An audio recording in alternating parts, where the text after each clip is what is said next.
Hello, good afternoon class. मैंने last class में आप लोगों को डेफिनेशंस पे बेसिस न्यूमेरिकल दिए थे ना।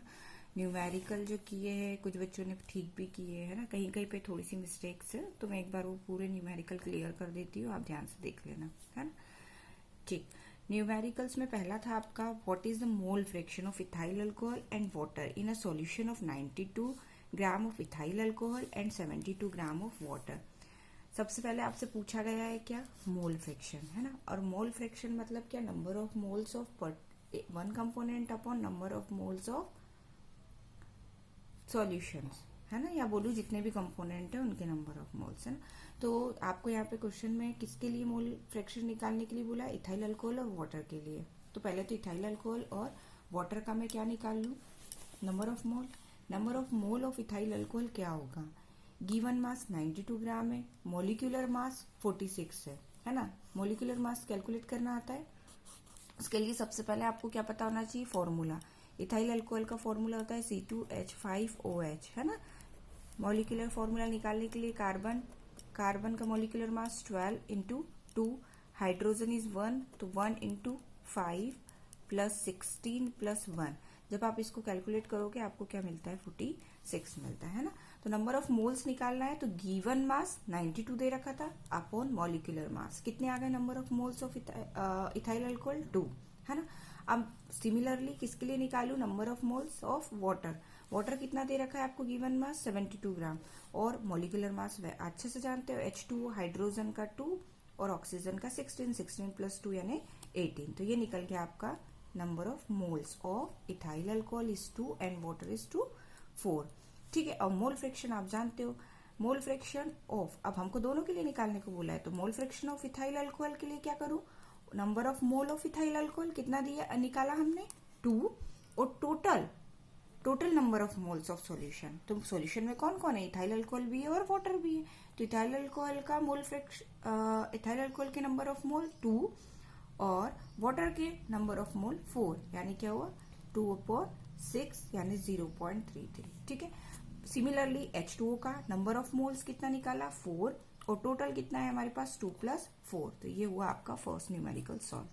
ठीक है, कुछ नहीं करना है, नंबर ऑफ मोल्स आपको पहले निकाल लेना है, और आपको पता है कि मोल फ्रैक्शन होता क्या है। मोल फ्रैक्शन क्या होता है, जिस भी कंपोनेंट के लिए आप मोल फ्रैक्शन निकाल रहे हो वो ऊपर आता है, और नीचे उस सॉल्यूशन में जितने भी कंपोनेंट है उसके नंबर ऑफ मोल्स कहाँ आते, नीचे आते।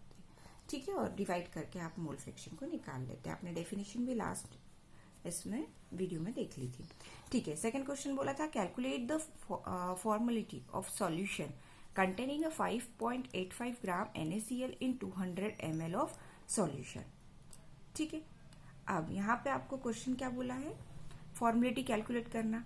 ठीक है, और गिवन क्या है, NaCl का मास इन अ ग्राम, और कितने सॉल्यूशन में, 200 ml सॉल्यूशन में।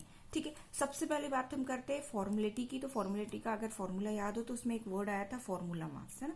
फॉर्मूला मास भी वैसे ही निकलता है जैसे कि आपका मॉलिक्यूलर मास निकलता है। आपको पता है NaCl Na 23 मास, Cl 35.5 यानी 58.5 मेरे पास क्या आ गया, फॉर्मूला मास। अब फॉर्मूला हम लास्ट वीडियो में देख चुके थे, फॉर्मुलेटी इक्वल टू होता है मास, जिसके लिए भी आप यानी कि जो A आपका सॉल्यूट है NaCl into 1000 gram formula mass into V यानी वॉल्यूम इन अ मिलीलीटर। पता चल गया, WA क्वेश्चन में गिवन है, मास इन अ ग्राम, 1000 gram formula mass 58.5 and into V कितने में निकालना है आपको, 200 ml में। तो आपने यहाँ क्या करा, 200 लिख दिया।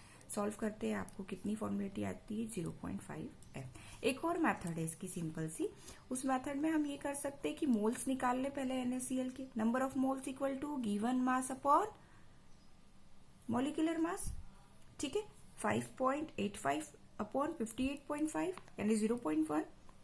Volume of solution in a litre, कितने लीटर में मांगा है उसने, 200 मिलीलीटर में। तो 1000 से 200 को 1000 से डिवाइड करा, 0.2 आ गया। और फॉर्मुलेटी ऑफ सॉल्यूशन होता क्या है, फॉर्मुलेटी ऑफ सॉल्यूशन क्या होता है, moles present in a litre, और यहाँ आपको पर्टिकुलरली 200 ml दे रखा था, इसलिए आपने नंबर ऑफ मोल्स 0.1 और 200 ml में निकाल लिया यानी 0.2, तो भी आपका आंसर क्या आएगा 0.5 F। ठीक है। थर्ड न्यूमेरिकल दिया था मैंने 2.46 ग्राम ऑफ सोडियम हाइड्रोक्साइड जिसका मॉलिक्यूलर मास, थर्ड न्यूमेरिकल दिया था मैंने 2.46 ग्राम ऑफ सोडियम हाइड्रोक्साइड जिसका मॉलिक्यूलर मास होता है 40 is dissolve in a water, यानी पानी में सोडियम हाइड्रोक्साइड 2.46 ग्राम घुला हुआ है and total volume make up to 100 centimetre cube in a volumetric flask, और हमने उसका वॉल्यूम कहाँ तक कर लिया है वॉल्यूमेट्रिक फ्लास्क में 100 सेंटीमीटर क्यूब तक। आपको कैलकुलेट करना है उसकी मोलरिटी। ठीक है। गिवन आपको NaOH का मास है इन अ ग्राम। ठीक है। Number of moles easily calculate कर लोगे, मालूम है आपको गिवन मास 2.46 और मॉलिक्यूलर मास 40 दे रखा है। कैलकुलेट करके आपने नंबर ऑफ मोल्स निकाल लिए 0.0615, है ना। मोलरिटी का फॉर्मूला याद करो क्या था, number of moles of NaOH। हम किसके लिए निकाल रहे हैं, NaOH यानी सॉल्यूट के लिए, इसलिए number of moles of solute यानी NaOH की बात कर रही हूँ यहाँ क्योंकि क्वेश्चन में NaOH दे रखा है, upon volume of solution in centimetre cube into 1000। Number of moles निकाल चुकी है 0.615, volume of solution in centimetre आपको 100 सेंटीमीटर क्यूब दे रखा है इंटू 1000। इसको कैलकुलेट करते हो आपके पास आता है 0.615 capital M। Why capital M? Because it is a molarity not a molality. Next question था मेरा fourth, calculate the molality of solution containing 3 gram salt in a 250 gram of water. ठीक है। अब आपको इसमें मोलिलिटी निकालना है जिसमें कि 3 ग्राम नमक घुला हुआ है कितने वाटर में, 250 ग्राम वाटर में, है ना। देखो एक चीज यहाँ पे मोलिलिटी निकालना है, इसलिए दोनों चीज काय में दे रखी है, ग्राम में, ये जानते हो आप, है ना। मोलिलिटी ऑफ सॉल्यूशन क्या होता है, number of moles of salt upon mass of water in a gram into 1000। सबसे पहले वही क्या निकालू, मोल। मोल निकालने के लिए गिवन मास अपॉन मॉलिक्यूलर मास। गिवन मास 3 ग्राम है और मॉलिक्यूलर मास ऑफ सॉल्ट यहाँ पे क्वेश्चन में दे रखा था 30, है ना, 0.1 मोल, है ना, क्योंकि यहाँ सॉल्ट बोला है, हमें नहीं बताया कि वो NaCl है या KCl है या कौन सा सॉल्ट। ठीक है। इसलिए उन्होंने क्या दे रखा है, हमें तो मतलब है मॉलिक्यूलर मास से उसने क्वेश्चन में दे रखा है 3/30 equal to 0.1 mole. Mass of water कितना दे रखा है क्वेश्चन में, 250 ग्राम। ठीक है। क्वेश्चन जो आपका फॉर्मूला था उसमें वैल्यू पुट कर दू, number of moles of salt 0.1, mass of the water 250 into 1000, value put करी, मेरे पास आंसर आता है 0.4। ठीक है। ये निकल आई आपकी मोलिलिटी। ठीक है। लास्ट क्वेश्चन दिया था मैंने फिफ्थ न्यूमेरिकल दिया था, in a mixture containing 12 gram of water, in a mixture containing 12 gram of water 100 gram of acidic acid 92 gram of ethyl alcohol. समझ में आ रहा है, एक कोई मिक्सचर बना हुआ है, उसमें वाटर है 12 ग्राम, एसिडिक एसिड है 100 ग्राम, 92 ग्राम कौन है, इथाइल अल्कोहल। आपको मोल फ्रैक्शन सिर्फ और सिर्फ किसका निकालना है, वाटर का। क्वेश्चन समझ में आ गया, है ना। 3 चीजों का मिला हुआ एक मिक्सचर है और उनका आपको गिवन मास इन ग्राम दे रखा है, आपको उसमें से सिर्फ वाटर का क्या निकालना है, मोल फ्रैक्शन। सबसे पहले मोल फ्रैक्शन वर्ड आता है तो हमको नंबर ऑफ मोल्स कैलकुलेट करने पड़ते हैं। नंबर ऑफ मोल वाटर के लिए निकालू, वाटर आपको 12 ग्राम दे रखा है, मॉलिक्यूलर मास 18 होता है, तो नंबर ऑफ मोल्स आ गए 0.67। ठीक है। Number of mole acidic acid के लिए बोला है, आपको 100 ग्राम ऑफ एसिडिक एसिड दे रखा है, उसका मॉलिक्यूलर मास 60 होता है, तो आपके पास आ गया 1.6 mole. Number of moles of ethyl alcohol, ethyl alcohol की बात करूं 92 ग्राम दे रखा है और उसका मॉलिक्यूलर मास होता है 46, यानी आपके पास 2 मोल्स आ गए। ठीक है। अब हमसे सिर्फ और सिर्फ वाटर के लिए मोल फ्रैक्शन मांगा है, तो mole fraction of water it means ऊपर कौन आए, किसके नंबर ऑफ मोल्स आएंगे, वाटर के, और नीचे क्या आएंगे, total number of moles in a mixture.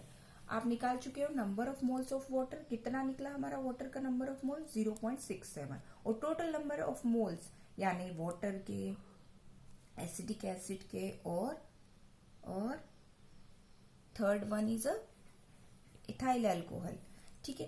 तीनों के नंबर ऑफ मोल्स को ऐड करेंगे ठीक है, 0.67 अपॉन 4.27 आएगा और इस कारण आपका मोल फ्रैक्शन ऑफ वाटर निकल आता है 0.15। ठीक है बेटा, ये आपके 5 न्यूमेरिकल थे जो कि बच्चों ने खूब अच्छा ट्राई किया है ना, लेकिन कुछ छोटी मोटी मिस्टेक्स थी है ना, तो इंडिविजुअली मैं एक एक बच्चे को नहीं बता पाई, इसलिए मैंने सारा एक ही बार में सबको क्लियर कर दिया, क्योंकि कुछ बच्चे ने होमवर्क भी सेंड नहीं किया तो शायद अब वो कर पाए। Okay, thank you.